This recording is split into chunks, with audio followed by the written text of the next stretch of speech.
पवार साहब भटकती आत्मा है। केंद्र सरकार में जो अतृप्त आत्माएं हैं,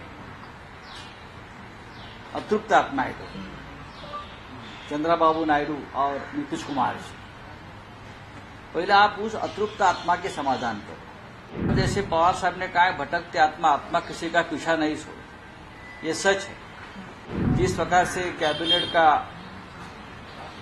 चयन हुआ है और पोर्टफोलियो का डिस्ट्रीब्यूशन किया है, लगता है सभी आत्माएं अतृप्त हैं। ये जो सरकार है, महाराष्ट्र की हो या केंद्र की, खास करके यहाँ पे भटकती आत्मा की बात महाराष्ट्र के चुनाव में बहुत चल रही थी। पवार साहब भटकती आत्मा है, तो उसको उद्धव ठाकरे साहब ने भी जवाब दिया था। ये अब केंद्र सरकार में जो अतृप्त आत्माएं हैं, अतृप्त आत्माएं तो चंद्रबाबू नायडू और नीतीश कुमार जी, पहले आप उस अतृप्त आत्मा के समाधान करो।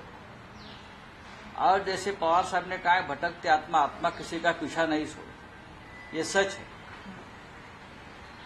जब तक नरेंद्र मोदी को, प्रधानमंत्री जी को उनके पद से हम नीचे नहीं उतारेंगे, तब तक ये आत्माएं जो है हमारी, वो शांत नहीं है। सबसे पहले नरेंद्र मोदी को शांति करनी चाहिए जो अतृप्त आत्मा हो। जिस प्रकार से कैबिनेट का चयन हुआ है और पोर्टफोलियो का डिस्ट्रीब्यूशन किया है, लगता है सभी आत्माएं अतृप्त हैं, खास करके एनडीए के उनके सहयोगी। महाराष्ट्र में तो हमारी सबकी आत्मा अतृप्त ही है। जब तक आपको सत्ता से नीचे नहीं खींचेंगे या महाराष्ट्र में सरकार नहीं बनाएंगे, तब तक हमारी आत्मा यहाँ भटकते ही रहेंगी। तो विधानसभा चुनाव की तैयारी कर दी गई, मतलब शुरू करें। आपने भी कहा कि हम 180 सीटों पे लड़ेंगे और सभी सीटों पे तैयारी कर रहे हैं। डेफिनेटली महाविकास आघाड़ी, शिवसेना, कांग्रेस, राष्ट्रवादी कांग्रेस, तीनों मिलकर हम चुनाव लड़ेंगे। महाविकास आघाड़ी मजबूत रहेगी और मजबूती क्या होती है हमारे महाविकास आघाड़ी की, ये हमने लोकसभा चुनाव में दिखाया है।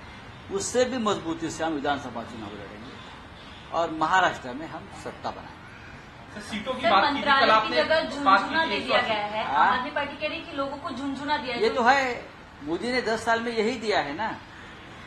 नरेंद्र मोदी जी या उनकी जो सरकार थी, अब तो एनडीए की सरकार है, तो हम अब सवाल पूछेंगे, मोदी जी को नहीं पूछेंगे सवाल, हम सवाल पूछेंगे चंद्रबाबू नायडू जी और नीतीश कुमार जी को, क्योंकि ये सरकार बनाने में उनका सहयोग है। उनके मदद के बिना नरेंद्र मोदी प्रधानमंत्री नहीं बनते। ये उधार की सत्ता है, नरेंद्र मोदी की सत्ता है, ये उधार की सत्ता है। जब तक नीतीश कुमार और चंद्रबाबू की मेहरबानी रहेगी, तब तक ये सत्ता पे बैठेगी। ये खुद की सत्ता नहीं बनाएगी।